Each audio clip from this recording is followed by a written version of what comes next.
Siti Mulyani dalam acara Satu Meja mengungkapkan bahwa mega skandal korupsi BTS 4G sungguh-sungguh menyayat hati rakyat. Ya, ini kita dipertontonkan satu pemandangan yang kontras antara kemiskinan dan stunting yang membelit rakyat dengan praktek korupsi kejahatan luar biasa yang justru diselenggarakan oleh para penyelenggara negara. Jadi pemandangan yang kontras ini saya khawatir menimbulkan satu ketidakpuasan dan bahkan public resentment. Public resentment. Kemarahan publik terhadap perilaku penyelenggara negara yang korup, yang syarat dengan penyimpangan moral, yang kemudian menimbulkan satu kemarahan publik. Itulah perilaku ketamakan elit. Sekarang menjadi perhatian, apakah Johnny G. Plate, mantan Menkominfo, akan buka-bukaan atau akan menjadi apa yang sering disebut oleh justice kolaborator. Melalui kuasa hukumnya disebutkan bahwa Johnny Plate akan mengajukan posisi sebagai justice kolaborator kepada Kejaksaan Agung. Tentunya ini adalah langkah yang baik dan langkah yang ditunggu. Karena memang seyogianya memang siapapun yang kecipratan aliran dana korupsi ini kemudian dimintai pertanggungjawaban secara hukum. Kalau menurut hitung-hitungan dari proyek 10 triliun yang menurut BPKP dikorupsi 8 triliun ini sungguh luar biasa dan amat sangat melukai hati publik. Sehingga ketika Johnny G. Plate menawarkan diri ingin menjadi justice kolaborator, tentunya patut disambut baik, patut disambut positif. Justice kolaborator pernah diambil langkahnya oleh Richard Eliezer dalam kasus pembunuhan Brigadir Yosua. Statusnya memang berbeda, satu korupsi, satu dalam kasus pembunuhan.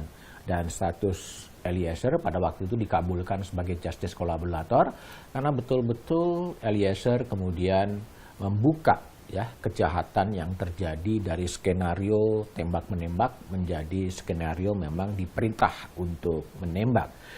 Tapi poinnya adalah bagaimana kemudian justice kolaborator yang diungkapkan oleh pengacara kuasa hukum Plate itu bisa diakomodasi. Kalau merujuk pada surat edaran Mahkamah Agung nomor 4 tahun 2011 disebutkan justice kolaborator salah satu pelaku dari tindak pidana yang mengakui kejahatannya. Tapi dia bukan pelaku utama yang bersedia memberikan keterangan sebagai saksi di persidangan. Nah, ini adalah satu poin yang memang diuji kepada Plate.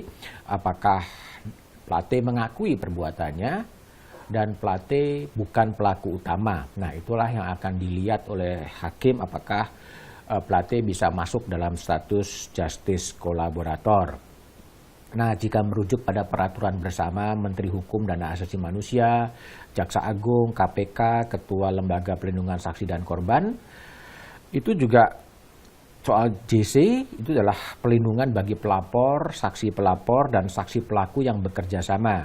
Jika seorang justice kolaborator kemudian terbukti berbohong, ya statusnya kemudian bisa dicabut dan dia bisa dituntut sebagai memberikan keterangan palsu. Nah, ini juga akan diukur kepada Johnny Plate nantinya. Sehingga untuk menjadi justice collaborator tentunya harus memenuhi persyaratan legal, ya seperti bahwa tindak pidana yang akan diungkap adalah tindak pidana yang serius, yang terorganisir.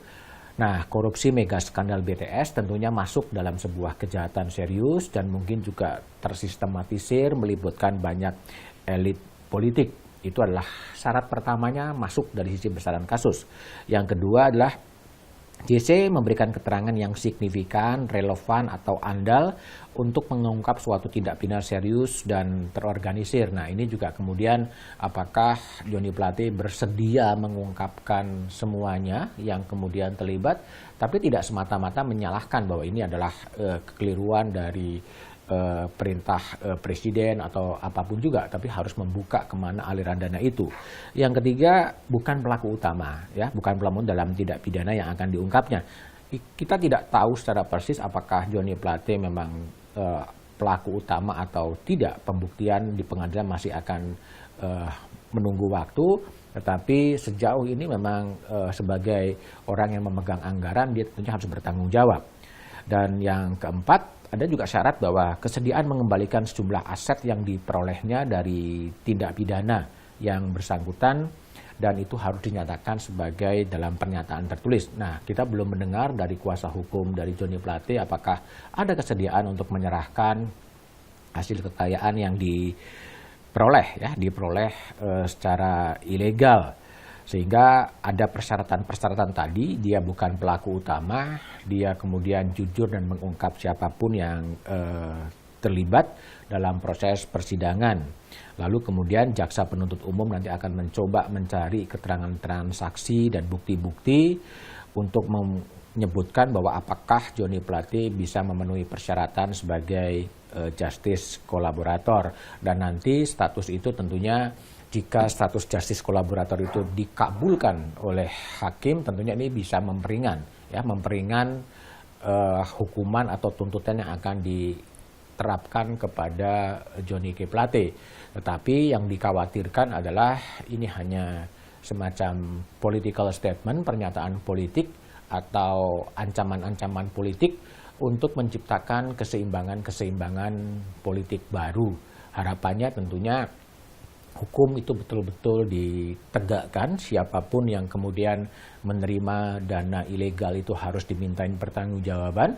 Siapapun yang kemudian berupaya untuk menghentikan penyidikan, karena sekarang sudah mulai terdengar bahwa ada aktor-aktor yang terlibat untuk menghentikan penyidikan, untuk mengalokasikan orang-orang itu tidak disebutkan dalam dakwaan, itu kelihatan sekali. Sehingga apa yang diberitakan di media dan apa yang ada di dakwaan itu bisa sangat berbeda. Sehingga hal seperti ini semacam menjadi penegakan hukum yang terpimpin, terpimpin, ada yang boleh dimasukkan, ada yang tidak boleh dimasukkan. Dan yang ketiga tentunya hendaknya rakyat tidak harus menjadi korban berkali-kali, karena memang dana BTS ini kemudian ditilep oleh para elit karena ketamakan, akibatnya rakyat-rakyat di daerah terluar kemudian kehilangan hak dia untuk mendapatkan kemanfaatan dengan sinyal-sinyal BTS. Sehingga hukum harus ditegakkan, proses hukum harus dijalankan, tetapi bagaimana rakyat yang tidak mendapatkan sinyal karena uangnya dikorupsi itu juga bisa segera mendapatkan haknya, menikmati sinyal-sinyal internet, karena mereka jauh dari perbatasan, jauh dari Jakarta, sehingga mereka akan tidak lagi menjadi korban untuk kesekian kalinya.